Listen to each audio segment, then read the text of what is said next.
I made a post on social media the other day. It was actually an automatic update from my Map My Walk app after a 2-mile run, or jog rather.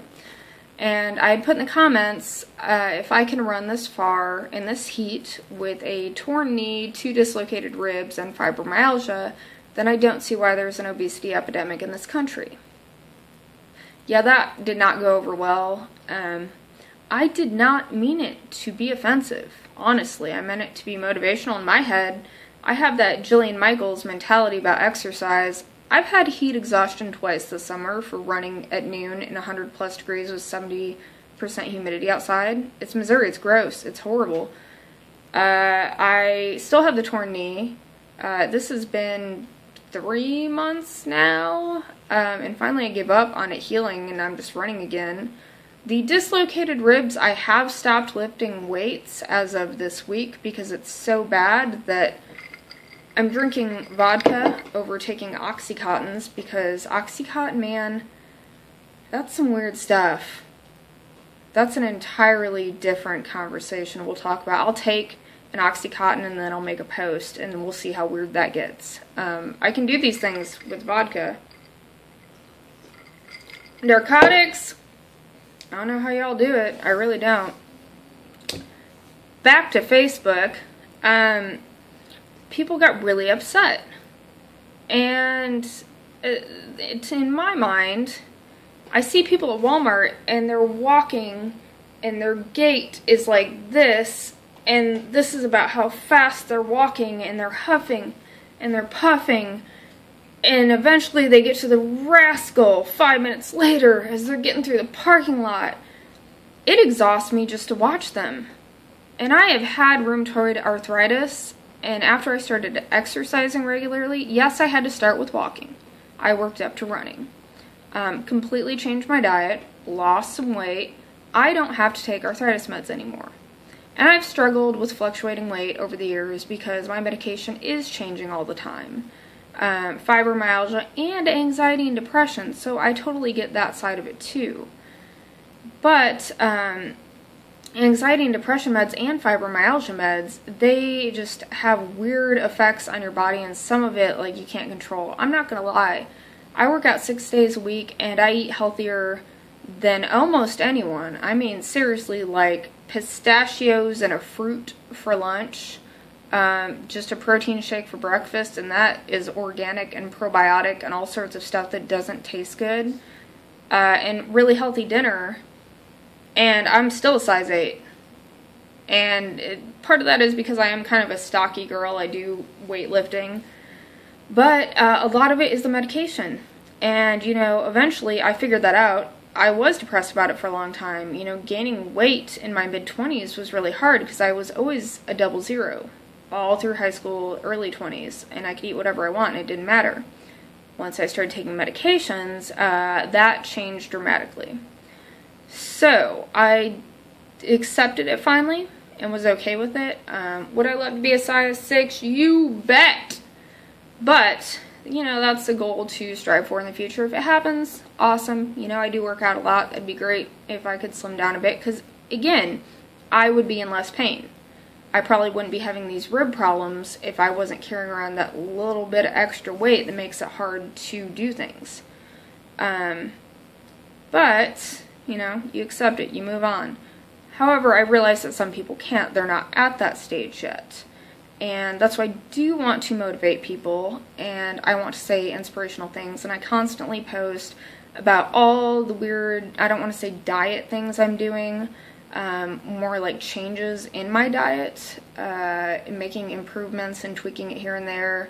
I drink liquid vitamins. I recently talked about that on Facebook, and let me tell you right now, liquid iron, and I have to take liquids because whatever is in the binding that they use to make the capsules, it gives me migraines from the fibromyalgia.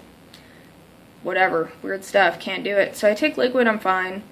Liquid iron tastes like grape flavored blood. It is disgusting, and that's on top of taking liquid glucosamine, which is orange flavored, and I don't really know how to describe the taste of it besides just awful. And then you have liquid magnesium, which If you've ever had barium for, I don't know if it's a CAT scan or what they do that you have to drink that, but it tastes awful. Like, last time I had to take barium, I've had to take it a few times, I just plugged my nose and I chugged it. It was whatever. I just done. That's the easiest way to do that. Well, with these vitamins, you're taking a tablespoon at the time, so I just, like, am quick pouring tablespoons, just shoving them down my throat. I don't want to do that. I don't like doing that. It all tastes horrible, but I do it because it's healthy and it makes me feel better. So, that said, I don't think, and even though I constantly post on social media about all these things I do, blood infusions that I used to get monthly, and they ended up making my brain swell so much and so often that they had to take me off of them, so now I just don't have an immune system. I can't work, can't leave the house, can't do anything. The only reason I can drink vodka is because I'm not leaving the house, and that keeps me low risk for getting anything like common cold, flu. Plus, it's not that season. If it is that season, I have to wear a mask. That's just my day-to-day. And so when someone posts something on my stuff where I'm trying to be motivational and says that I'm being offensive, that's really harsh.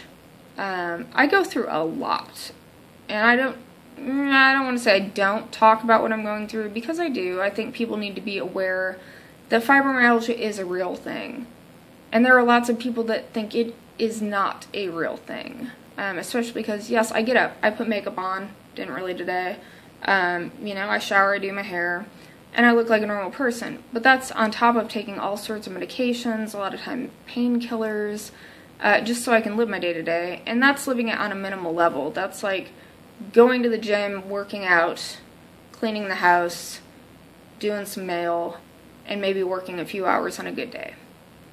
I don't think people realize, you know, that doesn't sound like doing a whole lot, right? Because it's not. I used to work doubles every day, 6 days a week, because I just like having something to do. I don't have kids. So, yeah, this Facebook blast about me being offensive, it offended me. But I didn't say anything because I didn't want to ignite the fire. However, I felt like I had to respond because otherwise, you know, I'm just getting my ass handed to me by a bunch of people on Facebook that don't even know, you know, why I post about these health things and I'm so passionate about it. So I posted the National Center for Diseases top causes of death. Heart disease, diabetes, and unfortunately suicide, which, on a side note, almost every city or even town has some sort of income-based program. You just have to call around and check. I found one when I moved here.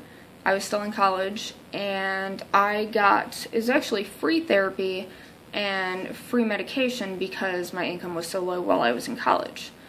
So that is out there, and you just have to take the steps, take the time to set these things up.